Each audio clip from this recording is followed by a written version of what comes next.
Jumlah investor yang berminat menanamkan modalnya di Ibu Kota Nusantara atau IKN Nusantara, Kalimantan Timur, terus bertambah. Tercatat, ada 150 investor yang memasukkan letter of intent ke otorita IKN.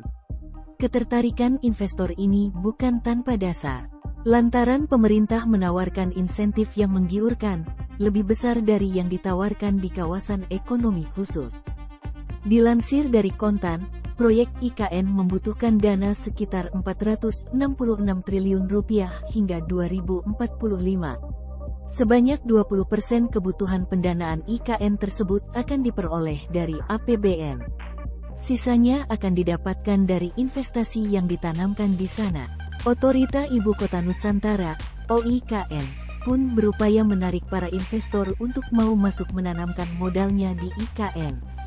Sekretaris OIKN Ahad Jaka Santos Adiwijaya mengatakan, saat ini sudah ada lebih dari 150 letter of intent, LOI, dari investor yang diterima otorita IKN. Kami sudah menerima lebih dari 150 letter of intent dari perusahaan dari berbagai negara. Tadi pagi saya juga baru menerima dari perusahaan Polandia yang ingin berinvestasi, kata Jaka saat diskusi MPR Rumah Kebangsaan di gedung DPR MPR Jakarta, Rabu, sepertiga. Adapun dari LOI yang masuk terdiri dari sektor perumahan, infrastructure and utility, layanan konsultasi, pendidikan, mixed and used commercial, teknologi, kesehatan, BUMN dan kantor swasta, barang dan jasa dan public sectors offices. Ia mengatakan, dari seluruh LOI yang masuk berasal dari perusahaan baik domestik ataupun luar negeri. Saat ini seluruh LOI yang telah diterima OIKN sedang dalam tahap pendalaman. Pun demikian mengenai berapa nilai dari seluruh LOI yang masuk, Jaka belum dapat menyampaikan.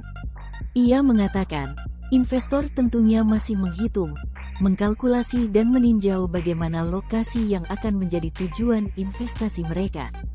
Belum semua come up sampai value, nilai LOI, karena masing-masing sedang menghitung sesuai kebutuhan setelah melihat data lebih jauh. Ini kan perusahaan swasta mayoritas.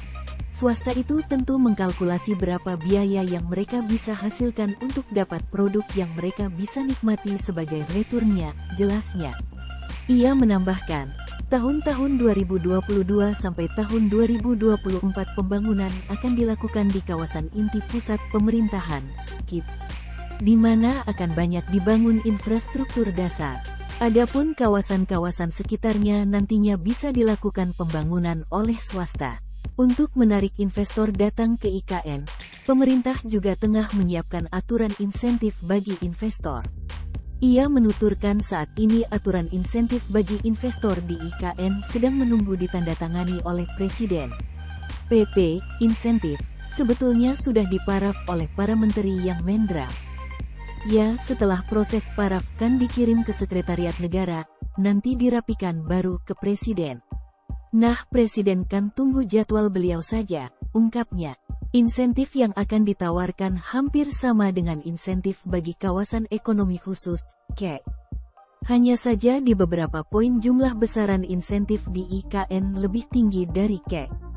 Ia menerangkan misalnya saja akan ada insentif bagi investor atau perusahaan besar itu memindahkan perusahaannya dengan berkantor di IKN. Selain itu akan ada insentif perpajakan juga bagi profesional yang bekerja di sana.